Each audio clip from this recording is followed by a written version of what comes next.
نحمده ونستعينه ونستغفره ونعوذ بالله من شرور أنفسنا ومن سيئات أعمالنا من يهده الله فلا مضل له ومن يضلله فلا هادي له ونشهد أن لا إله إلا الله وحده لا شريك له ونشهد أن سيدنا وسندنا وحبيبنا وحبيب ربنا ومولانا محمد صلى الله تعالى عليه وعلى آله وأصحابه وبارك وسلم تسليما كثيرا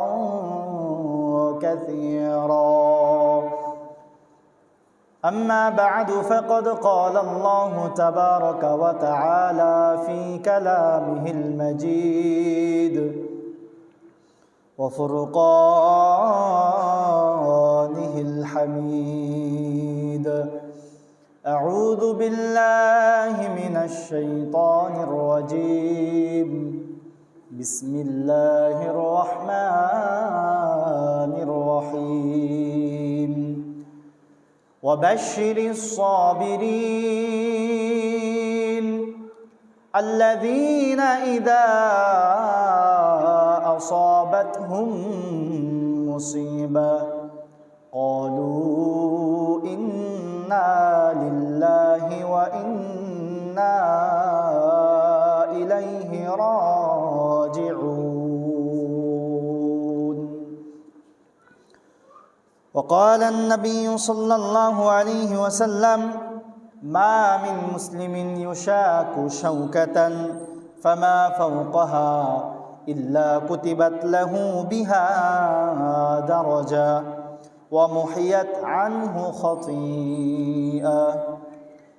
صدق الله العلي العظيم وصدق رسوله النبي الكريم ونحن على ذلك من الشاهدين والشاكرين.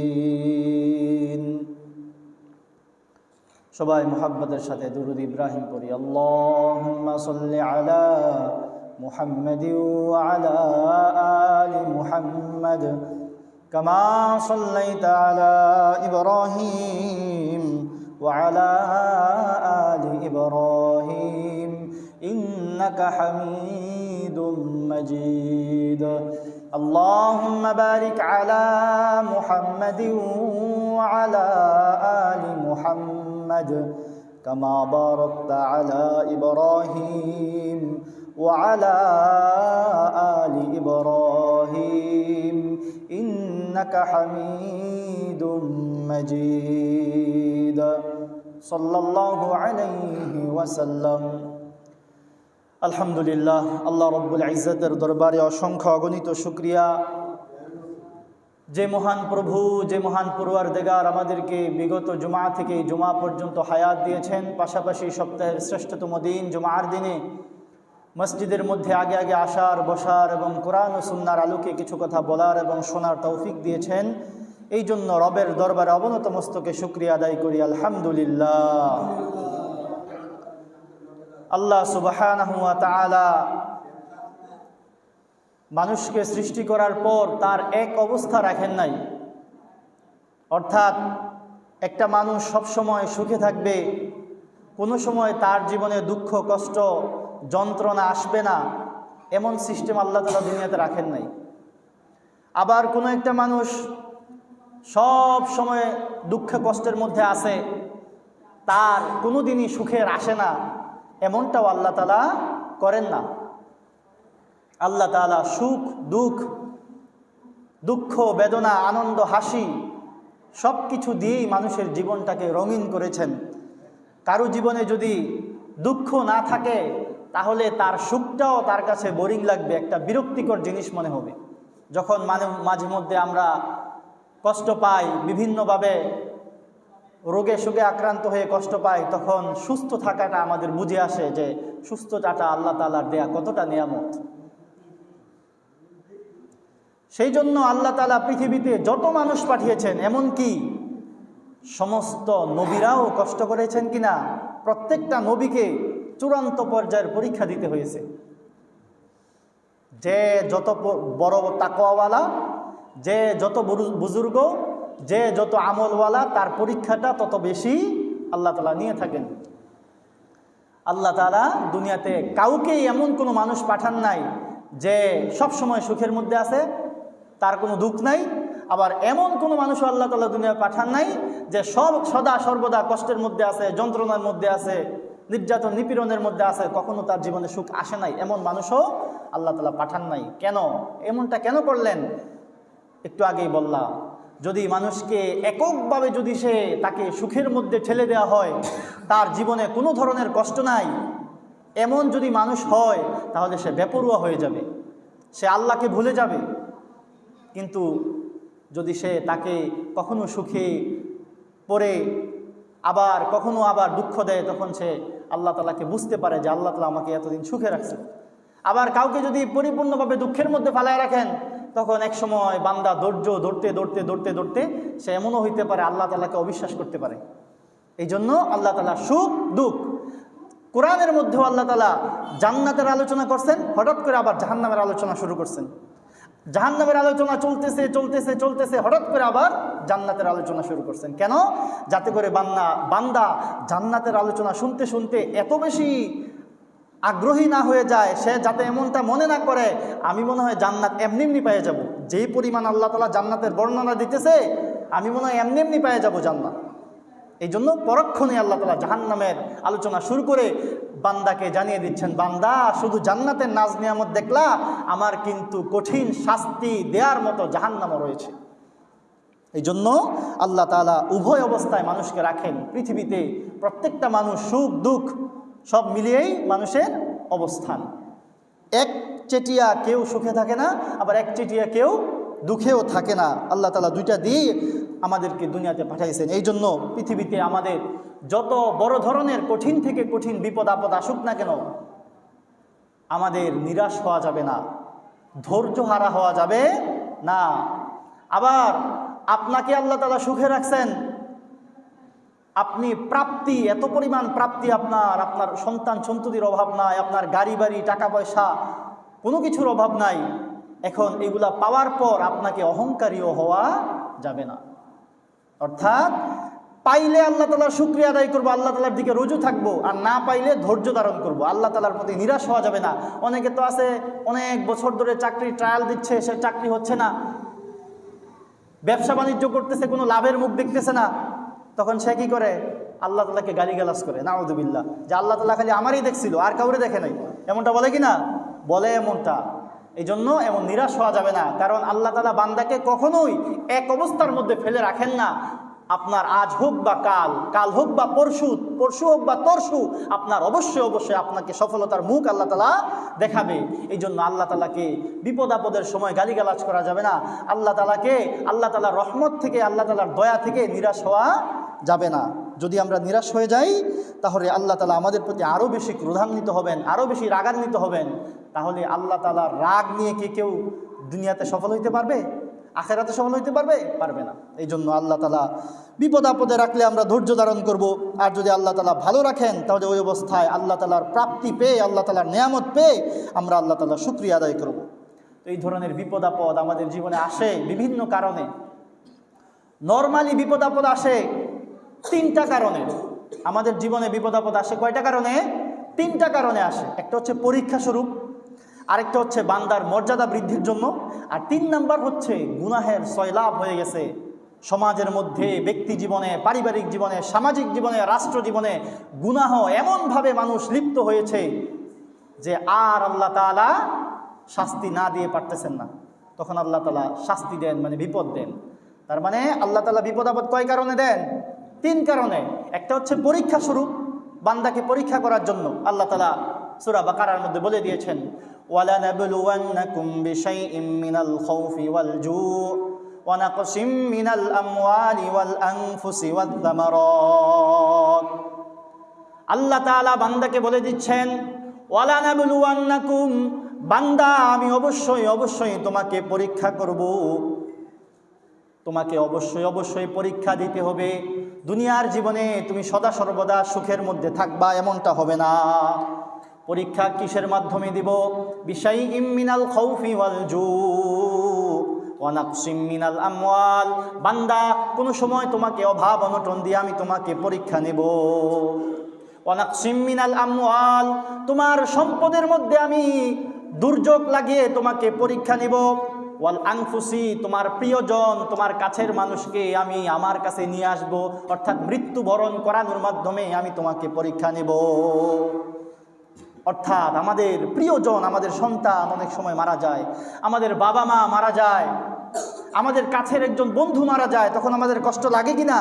কষ্ট লাগে। আল্লাহ তাআলা বলেন এটা হচ্ছে তোমাদের জন্য একটা পরীক্ষা, যে তুমি তোমার প্রিয় বাবাকে হারিয়ে তুমি হা হুতাশ করে তুমি দুনিয়া একদিকে করে ফেলো কিনা, নাকি আল্লাহ তাআলা তোমার বাবাকে সুস্থ রেখেছিলেন, এখন আল্লাহ তাআলাই তাকে নিয়ে গিয়েছেন। তোমার সন্তান যে আল্লাহ তাআলা দিয়েছেন, ওই আল্লাহই তোমার সন্তানকে আবার নিয়ে গিয়েছেন। যেই সন্তান প্রাপ্তিতে তুমি শুকরিয়া আদায় করেছিলা, ওই সন্তান আল্লাহ তাআলা নিয়ে যাওয়ার পরে আল্লাহ তাআলার প্রতি ধৈর্যশীল হও কিনা, এইগুলা পরীক্ষা করার জন্য আল্লাহ তাআলা আমাদের প্রিয়জনদের থেকে আমাদেরকে বিয়োগ গঠান। সন্তান যখন পাইলাম, পুরো এলাকা মিষ্টি খাওয়াইলাম, খুব খুশি আমি, ঠিক আছে, এটা আল্লাহ তাআলার পক্ষ থেকে একটা নেয়ামত পেয়েছি, শুকরিয়া আদায় করব।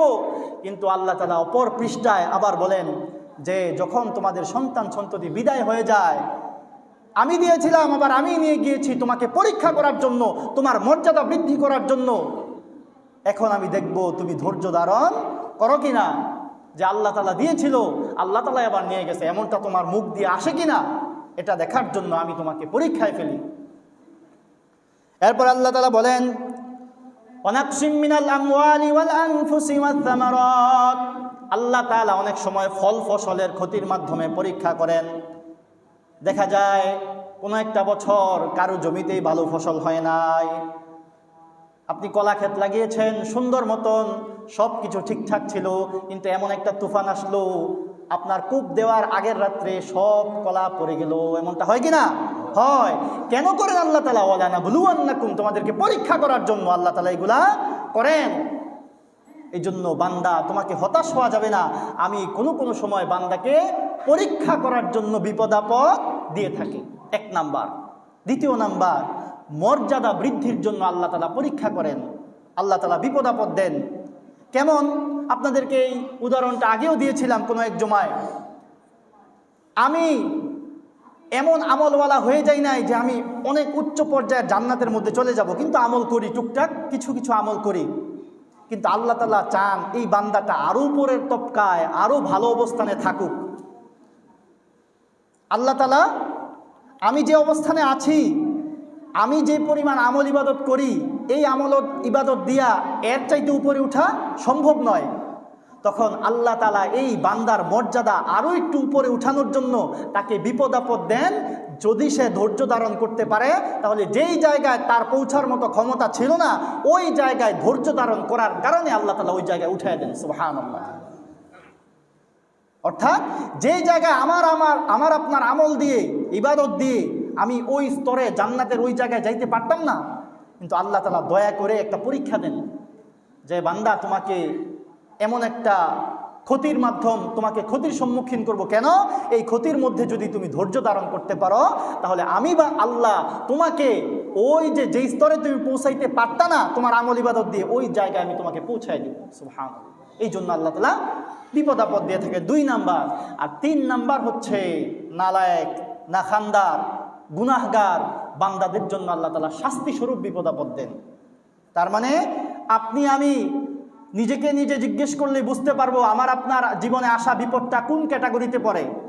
আমি আপনি কি আল্লাহ তাআলা আমাকে পরীক্ষা করার জন্য যে বিপদ দিচ্ছেন, পরীক্ষার করার জন্য বিপদ দিয়েছেন, নাকি আমার মর্যাদা বৃদ্ধির জন্য দিয়েছেন, নাকি আমি এমন পরিমাণ গুনাহের মধ্যে লিপ্ত আমাকে আল্লাহ তাআলা একটা ধাক্কা দেওয়ার জন্য, আমাকে আল্লাহ তাআলা একটা বুঝ দেওয়ার জন্য আমার জীবনে বিপদ দিলেন? এটাকে আপনারটা আপনার নিজে ঠিক করে নিতে হবে। আপনার জীবনে বিপদটা কেন আসলো? এই 3 ক্যাটাগরির কোনটা? 3 নম্বর ক্যাটাগরি হচ্ছে আমরা যখন গুনাহের চরম পর্যায়ে পৌঁছে যাই, একদম দিশেহারা হয়ে যায়, বেপরোয়া গতিতে আমরা গুনাহ করতে থাকি, তখন আল্লাহ তাআলা এটা পরীক্ষার জন্য না, এটা মর্যাদা বৃদ্ধির জন্য না, এটা আমার আপনার শাস্তির জন্য এবং বান্দাকে আল্লাহ তাআলা আল্লাহর দিকে ফিরানোর জন্য এই বিপদটা দিয়ে থাকেন। অনেক মানুষ দেখবেন সারা জীবন অপকর্ম, বেফাহেশা, একদম ফাহেশা কাজ, বেবিচারের মধ্যে লিপ্ত ছিল, কিন্তু তার জীবনে এমন একটা বিপদ আসছে, এমন একটা ধাক্কা লাগছে, এই লোকটা আলহামদুলিল্লাহ আল্লাহর ওলি হয়ে গেছে। এমন হয় কি না? সমাজের মধ্যে এমন অনেক লোক দেখতে পাইবেন সারা জীবন নামাজ রোজার ধার ধারে নাই, কোনো একটা বিষয় তার জীবনে ঘটছে, এরপরে সে মসজিদমুখী হয়ে গেছে। এমনটা হয় কি না? হয়। এই জন্য আল্লাহ তাআলা অনেক সময় বিপদ আপদ দেন শাস্তি স্বরূপ। বান্দার অনেক বড় ধরনের ক্ষতি হয়, কিন্তু এই ক্ষতির মাধ্যমে বান্দা বুঝতে পারে যে আমার রব ছাড়া আর কোনো গতি নাই, আমার আল্লাহ ছাড়া আর কোনো গতি নাই, এটা বুঝতে পারে। এই 3 কারণে আল্লাহ সুবহানাহু ওয়া তাআলা আমাদের জীবনে বিপদ আপদ দিয়ে থাকেন। এই বিপদ আপদে পড়ে আমাদেরকে নিরাশ হওয়া যাবে? ধৈর্যহারা হওয়া যাবে? যাবে না, কারণ আল্লাহ তাআলা এটা নিষেধ করে দিয়েছেন। বান্দা তোমাকে বিপদ দিব, তোমাকে ধৈর্য ধারণ করতে হবে। তোমাকে আমি বিপদ আপদ, বিভিন্ন দিক থেকে বিপদ আপদ দিব, বিপদ আপদ দেওয়ার পরে তোমাকে অবশ্যই অবশ্যই আমার প্রতি, আমার রহমতের প্রতি তোমার নিশ্চিতভাবে তোমার নিশ্চয়তা থাকতে হবে, আমার রহমতের প্রতি তোমার তাওয়াক্কুল থাকতে হবে, ভরসা থাকতে হবে যে আল্লাহ তাআলা আজকে আমাকে বিপদের মধ্যে ফেলেছেন, কালকেই হয়তো আমার থেকে এই বিপদটা আল্লাহ তাআলা সরাই দিতে পারেন। এই বিপদটা দিয়েছেন যিনি, এই বিপদ থেকে উদ্ধার করবেন কে? আল্লাহ সুবহানাহু ওয়া তাআলা। এই জন্য নিরাশ হওয়া যাবে না। বিপদে আপদে আমাদেরকে অবশ্যই অবশ্যই আমাদেরকে আল্লাহ তাআলার দিকেই ফিরে যেতে হবে। তো যেই সমস্ত বিপদ আপদের কারণে আমাদের জনজীবনে দুর্ভোগ নেমে আসে, প্রাকৃতিক দুর্যোগ দেখা দেয়, বন্যা, জলোচ্ছ্বাস, দুর্ভিক্ষ, এই ধরনের বিপদ আপদে আমরা পড়ি কি না? পড়ি। ভূমিকম্প, ভূমিধস, এইগুলোও হচ্ছে আল্লাহ তাআলার পক্ষ থেকে একটা বিপদ। তো গুনাহের আধিক্যতা যখন বেড়ে যায়, গুনাহের পরিমাণ, সামাজিক পর্যায়ে গুনাহের আয়োজন হচ্ছে, রাষ্ট্রীয় পর্যায়ে গুনাহের আয়োজন হচ্ছে, এমত অবস্থায় আল্লাহ তাআলা সামগ্রিকভাবে বিপদ দিয়ে, সামগ্রিকভাবে একটা নাড়া দিয়ে আল্লাহ তাআলা বুঝায় দেন, কোথায় ছুটছো তোমরা? আমার দিকে ফিরে আসো, আমি চাইলে মুহূর্তের মধ্যে তোমাদেরকে ধ্বংস করে দিতে পারি। আমাদের কলিজা কেঁপে উঠছিল কিনা? আজকে সবার কলিজা কেঁপে উঠছিল কিনা? আল্লাহ তাআলা মাঝে মধ্যে এইভাবে আমাদেরকে সতর্ক করেন, বান্দা কোন দিকে ছুটতেছো তুমি? তোমার পথ তো ওই পথ না, তোমার পথ তো বামের পথ না, তোমার পথ হচ্ছে ডানের পথ। তুমি কোন দিকে ছুটতেছো? সামান্য একটু, সামান্য সময়, সামান্য মাত্রার একটু ভূমিকম্প দিছি, আর আজকে তোমরা সবাই দিশেহারা হয়ে পড়ছিলা, কান্নাকাটি শুরু করে দিছিলা। আর আমি যদি ওই দিন চিন্তা করো, ওই দিনের কথা চিন্তা করো যেদিন ইসরাফিল আলাইহিস সালাতু ওয়াস সালাম সিংহায় ফুৎকার দিবেন, আর পৃথিবীটা তুলার ন্যায় উঠতে থাকবে, বড় বড় পাহাড় পর্বত, নদী নালা, খালবিল সবকিছু ইসরাফিল আলাইহিস সালাতু ওয়াস সালামের প্রথম ফুৎকারের সাথে সাথে সবকিছু বাতাসের তুলার মতো উঠতে থাকবে। ওই এক থেকে সামান্য একটু পরিমাণ দেওয়ার পরেই তোমাদের অবস্থা কি করুণ হয়ে যায়। এই জন্য এই ধরনের বিপদ আপদ কেন আসে? এই যে ভূমিকম্প, বন্যা, জলোচ্ছ্বাস, দুর্ভিক্ষ, এই ধরনের বিপদ আপদ কেন আসে?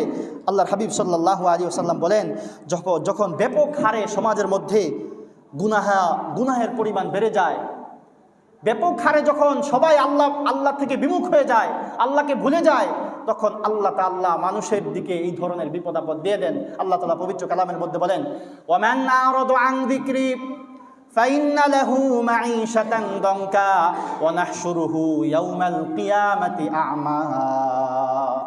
আল্লাহ তাআলা বলেন, বান্দা আমার জিকির থেকে, আমার স্মরণ থেকে যে ব্যক্তি মুখ ফিরিয়ে নিয়ে যাবে, যে ব্যক্তি আমার ইবাদত বন্দিগি থেকে, আমার হুকুম আহকাম থেকে মুখ ফিরিয়ে নিবে, ফাইন্না লাহু মাঈশাতান দানকা, সে দুনিয়ার জীবনে সংকীর্ণতার মধ্যে পড়ে যাবে, সে অভাব অনটনের মধ্যে পড়ে যাবে। যারা আল্লাহকে ভুলে যাবে, দেখতে যদিও তারা অনেক সুখের মধ্যে আছে, বাস্তবে তারা সুখে না দুঃখে, তাদের এই সম্পদ তাদেরকে শান্তি দিতে পারে না। যারা অন্যায় পথে দুর্নীতি করে সুদ ঘুষ দুর্নীতির মাধ্যমে যারা টাকা পয়সা ইনকাম করবে, খোঁজ নিয়ে দেখবেন তাদের রাতে ঘুম হয় না, শান্তি নাই তাদের মনে। কিন্তু রিক্সাওয়ালা সারাদিন রিক্সা চালিয়ে এসে, কৃষক তার জমিতে লাঙ্গল চালিয়ে এসে সে শান্তি মতো ঘুমিয়ে পড়ে, কারণ তার হালাল ইনকাম রয়েছে। হালাল ইনকাম মানুষের মনে শান্তি দেয়, কিন্তু হারাম ইনকাম মানুষের মনকে অশান্ত করে দেয়। মানুষের নফসের মধ্যে তখন আর কোনো শান্তি থাকে না। এই জন্য আল্লাহ তাআলা বলেন, যখন সবাই ব্যাপক হারে আল্লাহ তাআলা থেকে বিমুখ হয়ে যাবে, আল্লাহ তাআলা অর্থাভাব, আপনার অভাব অনটন দিয়ে আপনাকে কষ্ট দিবেন। ফাইন্না লাহু মাঈশাতান দনকা। আল্লাহ তাআলা পরবর্তী অংশের মধ্যে বলেন, ওয়া নাহশুরুহু ইয়াউমাল কিয়ামাতি আ'মা, এবং তাকে আমি অন্ধ বানায় দুনিয়াতে আখিরাতের মধ্যে আমি উঠাবো। দুনিয়াতে আমরা চোখে দেখতাম, আল্লাহ তাআলা আল্লাহর থেকে ফিরে যাওয়ার কারণে, আল্লাহর পথ থেকে দূরে সরার কারণে আল্লাহ তাআলা ওই দিন আমাদেরকে অন্ধ বানায় পাঠাইবেন, হাসরের ময়দানে উঠাইবেন। উঠানোর পরে আমার আপনার জিজ্ঞাসা থাকবে, হে আল্লাহ, আপনি আমাকে কেন অন্ধ বানায় উঠাইলেন? ফাইন্না লাহু মাঈশাতান দনকা। তখন আল্লাহ তাআলা বলবেন, দুনিয়াতে তুমি আমাকে ভুলে গিয়েছিলে, এই জন্য আজকে আমিও তোমাকে ভুলে গিয়েছি। নাউযুবিল্লাহ। আল্লাহ তাআলা যদি হাসরের ময়দানে দয়া না করেন, কারো কি এক চুল পরিমাণ হাসরের ময়দানে হিসাব নিকাশ ছাড়া জান্নাতের দিকে রওনা করা সম্ভব? সম্ভব নয়। আল্লাহ তাআলা ওই দিন বলবেন, তুমি দুনিয়াতে আমার হুকুম আহকাম, আমার বিধিবিধান, আমি যত হুকুম আহকাম দিয়েছিলাম, আইন কানুন দিয়েছিলাম, সবগুলো একদিকে ছিল আর তুমি ছিল উল্টা দিকে। তাহলে দুনিয়াতে যেহেতু তুমি আমাকে ভুলেছিলা, আজকে আমি আল্লাহ তোমাকে ভুলে গেলাম। এই জন্য ব্যাপক হারে যখন এই ধরনের আল্লাহকে ভুলে যাওয়ার রোগ তৈরি হয়, তখন আল্লাহ তাআলা আমাদেরকে বিভিন্ন ধরনের বিপদ আপদ দিয়ে আল্লাহ তাআলা আমাদেরকে পরীক্ষার মধ্যে ফেলেন। এরপরে আল্লাহ সুবহানাহু ওয়া তাআলা আরেক আয়াতের মধ্যে বলেন, আল্লাহ রাসূল সাল্লাল্লাহু আলাইহি ওয়াসাল্লাম বলেন, সমাজের মধ্যে, পরিবারের মধ্যে, রাষ্ট্রের মধ্যে যখন ব্যাপক হারে অঙ্গীকার ভঙ্গ করা হয়, অঙ্গীকার ভঙ্গ করা, ওয়াদা দেয়া, ওয়াদা, আপনি কাউকে ওয়াদা করলেন যে আমি তোমাকে অমুকটা দিব, কিন্তু দিলেন না, অঙ্গীকার ভঙ্গ করলেন। এরপরে সামাজিকভাবে, রাষ্ট্রীয়ভাবে, পারিবারিকভাবে যদি ন্যায় ইনসাফ না থাকে, তাহলে আল্লাহ রাসূল সাল্লাল্লাহু আলাইহি ওয়াসাল্লাম বলেন, ইল্লা ফাশা ফীহিমুদ্দাম, তখন আল্লাহ তাআলা তাদের মধ্যে রক্তপাত, বিভিন্ন হত্যাযজ্ঞ চলতে থাকে। চলতেছে কিনা আজকে সমাজের মধ্যে? এই আজকে একজন এই জায়গার মধ্যে নিহত, আরেকজন আরেক জায়গার মধ্যে জবাই দিয়ে হত্যা করে ফেলছে, এমন হয় কিনা? আল্লাহ রাসূল সাল্লাল্লাহু আলাইহি ওয়াসাল্লাম বলেন, যেই সমাজের মধ্যে, যেই রাষ্ট্রের মধ্যে ন্যায় ইনসাফ না থাকবে, অঙ্গীকার ভঙ্গের রোগ থাকবে, আল্লাহ তাআলা ওই সমাজকে, ওই রাষ্ট্রকে আল্লাহ তাআলা হত্যাযজ্ঞের মতো, একজন আরেকজনকে হত্যা করার মতো অপরাধে তারা অপরাধিত হইতে থাকবে। তার মানে গুনাহ যখন ব্যাপক হয়ে যায়, আল্লাহ তাআলা একজন আরেকজনের বিরুদ্ধে লাগায় দেন। আপনার ভাইয়ের মধ্যে দ্বন্দ্ব হয়ে যায়, দ্বন্দ্ব তৈরি হয়ে যায়, আপনার পরিবার, আপনার প্রতিবেশীর সাথে দ্বন্দ্বের মধ্যে লিপ্ত হয়ে যায়। কেন? যখন গুনাহের সয়লাভ হয়ে যায়, গুনাহ যখন বেড়ে যায়। এরপরে আল্লাহ রাসূল সাল্লাল্লাহু আলাইহি ওয়াসাল্লাম অনেকগুলো কারণ বলেছেন। ব্যাপক হারে কখন ভূমিকম্পের মতো আযাব আসে, কখন বন্যার মতো আযাব আসে, কখন জলোচ্ছ্বাসের মতো, তুফানের মতো আযাব কখন আসে? ব্যাপক হারে। এই যে এই ধরনের গুনাহ যখন ব্যাপক হারে চলতে থাকে সমাজের মধ্যে, জেনা, ব্যভিচার, যাকাত না দেয়া, সুদ খাওয়া, এই ধরনের চলতেছে কিনা এগুলা সমাজের মধ্যে? এগুলা চলতেছে। এই জন্যই আল্লাহ সুবহানাহু ওয়া তাআলা আল্লাহর হাবিব সাল্লাল্লাহু আলাইহি ওয়াসাল্লামের মাধ্যমে বলে দিয়েছেন, সমাজের মধ্যে, রাষ্ট্রের মধ্যে যখন ব্যাপক হারে গুনাহ চলতে থাকবে, তখন আমি এই ধরনের বড় ধরনের সামগ্রিক আযাব দিয়ে আমি তোমাদেরকে পরীক্ষা করব, তোমাদেরকে আমার দিকে ডাকবো। সামান্য সময়ের জন্য হইলো আজকে আমাদের বুকে কাঁপন তৈরি হয়ে ছিল, সামান্য সময়ের জন্য, যে পুরোপুরি নাফরমান সে, তার মুখ দিয়ে হয়তো আল্লাহ আল্লাহ বেরিয়েছে। সামান্য 5.8 মাত্রা না কত মাত্রা, এই সামান্য পরিমাণেই আমাদের অবস্থা এমন হয়ে গিয়েছিল। চিন্তা করেন, ওই দিন যদি আমি আপনি আল্লাহর সামনে দাঁড়িয়ে, আমি আপনি, আমার সমাজের মানুষ যা করতেছে, ওইগুলোর জন্য কি আল্লাহ তাআলার সামনে দাঁড়ানো সম্ভব? সম্ভব হবে না। আল্লাহ তাআলা থেকে মুক্তি পাওয়া কখনোই সম্ভব হবে না। যাই হোক, ওই দিকে যাচ্ছি না। তো এই ধরনের যখন আযাব গজব আমাদের সামনে আসে, তখন আমাদের করণীয় কি? এই ধরনের বিপদ আপদের যখন সম্মুখীন হই, তখন দৌড়াদৌড়ি, চিল্লাচিল্লি, অনেক সময় অনেকে তো মজা নেয়। এই ভূমিকম্পের সময় কি অনেকে মজা নেয়, এটা কি নিয়ে হাসি তামসা করে। নাউযুবিল্লাহি মিন যালিক। আল্লাহর হাবিব সাল্লাল্লাহু আলাইহি ওয়াসাল্লাম, মুহাম্মাদুর রাসূলুল্লাহ সাল্লাল্লাহু আলাইহি ওয়াসাল্লাম কেমন মানুষ ছিলেন? আতকান নাস, আজমালান নাস, আশজাআন নাস। আল্লাহ রাসূল সাল্লাল্লাহু আলাইহি ওয়াসাল্লাম ছিলেন সবচেয়ে সাহসী পুরুষ, আল্লাহ রসুলের মতো সাহসী পুরুষ কেউ ছিল না, আল্লাহ রসুলের মতো আত্মা আল্লাহ ভীরু কেউ ছিল না। আল্লাহ রসুল নিজে বলেছেন, আমি হচ্ছে আত্মন নাস আজমাদান নাস আশজাআন নাস, আমি হচ্ছে সবচেয়ে বীর পুরুষ, আমি হচ্ছে আল্লাহকে সবচেয়ে বেশি ভয় পাই। ওই রাসূল যখন এই ধরনের সিচুয়েশন তৈরি হইতো, আল্লাহ রসুল দৌড়ায় মসজিদের দিকে যাইতেন। এই ধরনের যদি চন্দ্রগ্রহণ, সূর্যগ্রহণ, ভূমিকম্প, এই ধরনের কোনো বিপদ আপদ আসলে আল্লাহ রসুলের মতো বীর পুরুষ, আল্লাহ রসুলের মতো সবচেয়ে বেশি আল্লাহ ভীরু দৌড়ায় মসজিদের দিকে যাইতো। এবং আল্লাহ রসুল বলেছেন, ফাফজাউ, তোমরা ভীত সন্ত্রস্ত হও, এই সমস্ত অবস্থায় তোমরা ভীত সন্ত্রস্ত হও, কারণ এই একটা কম্পনের মাধ্যমে পৃথিবী ধ্বংস হয়ে যাবে। আল্লাহ না করুক হইতে পারতো এই দিনটা আজকেই, হইতে পারতো কিনা? হইতে পারবে।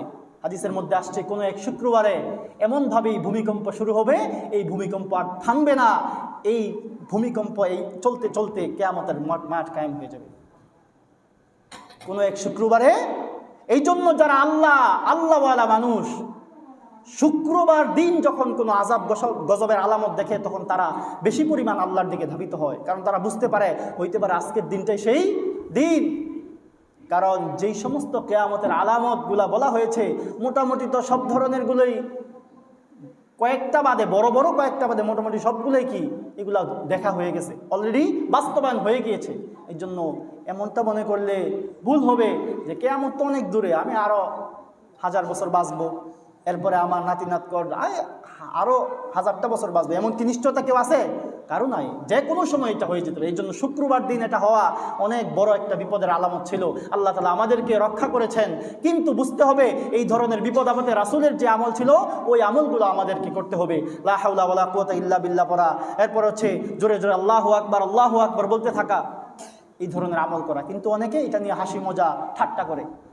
আল্লাহ তাআলা আমাদেরকে এইগুলো থেকে বেঁচে থাকার তৌফিক দান করুন। যাই হোক, এই ধরনের বিপদ আপদ আসলে সর্বপ্রথম কাজ হচ্ছে আমাদের কৃত জীবনের গুনাহ, আমরা যে গুনাহগুলো করেছি ওইগুলোর জন্য আল্লাহ তাআলার কাছে তওবা করা। আল্লাহ না করুক আজকে যদি আমাদের মৃত্যু হয়ে যায়, তো আপনি যার যার বুকে হাত রেখে বলেন যে আমি আজকে মরলে আমার যে আমল আছে ইনশাআল্লাহ আজকে মনে হয় জান্নাতে যাইতে পারতাম। এমনকি কেউ বলতে পারবে? আমি নিজেও বলতে পারবো না, আপনিও বলতে পারবেন না, কেউ বলতে পারবে না। এমন আমল কারো নাই যে আমি বুকে হাত রেখে বলতে পারবো আজকে যদি ভূমিকম্পে আমি মারা যাইতাম তাহলে আমি নিশ্চিত জান্নাতে ছিলাম। এমনটা বলতে পারবেন কেউ? কেউ বলতে পারবে না। এই জন্য সদা সর্বদা আল্লাহ তাআলার কাছে তওবা করতে থাকা, আল্লাহ আমি ভুল করেছি।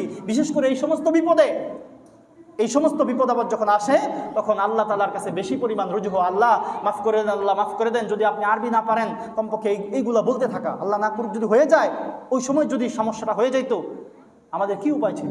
এই জন্য আল্লাহ রাসূল সাল্লাল্লাহু আলাইহি ওয়াসাল্লাম বলেছেন, যদি এই ধরনের কোনো বিপদ আপদ আসে, তখন তোমরা নামাজের মধ্যে দাঁড়ায় যাইবা, অথবা জোরে জোরে আল্লাহু আকবার এই ধরনের দোয়া দুরূদ তোমরা পড়তে থাকবা। লা হাওলা ওয়ালা কুওয়াতা ইল্লা বিল্লাহ, এই ধরনের দোয়া দুরূদ তোমরা পড়তে থাকবা। আল্লাহ তাআলা আমাদের সবাইকে এই সমস্ত যত ধরনের বিপদ আপদ আমাদের জীবনে আসুক না কেন, নিরাশ হওয়া যাবে?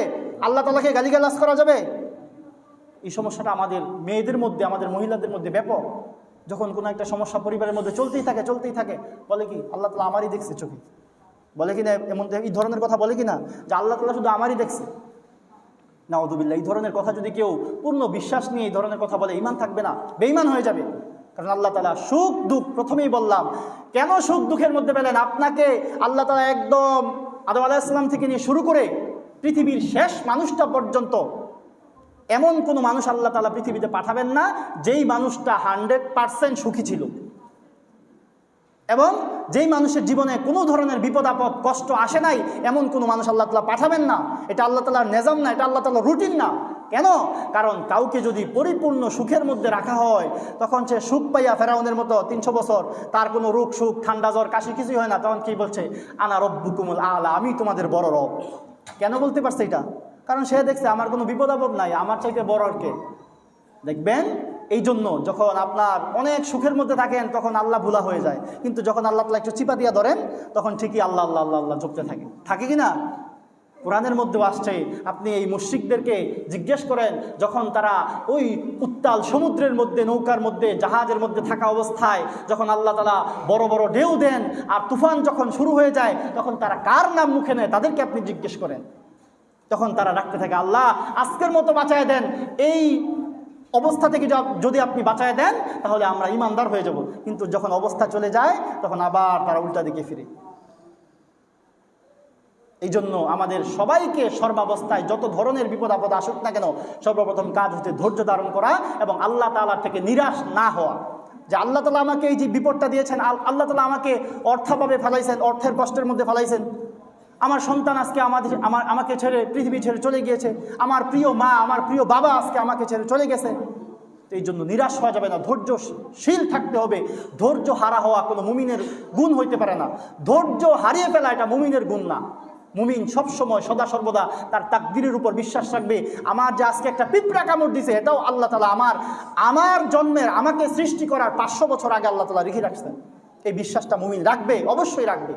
যদি এই বিশ্বাস রাখতে পারি তাহলে বিপদে ধৈর্য ধারণ করব, আর যখন আল্লাহ তাআলা সুখে রাখবেন তখন আমরা আল্লাহ তাআলার শুকরিয়া আদায় করব।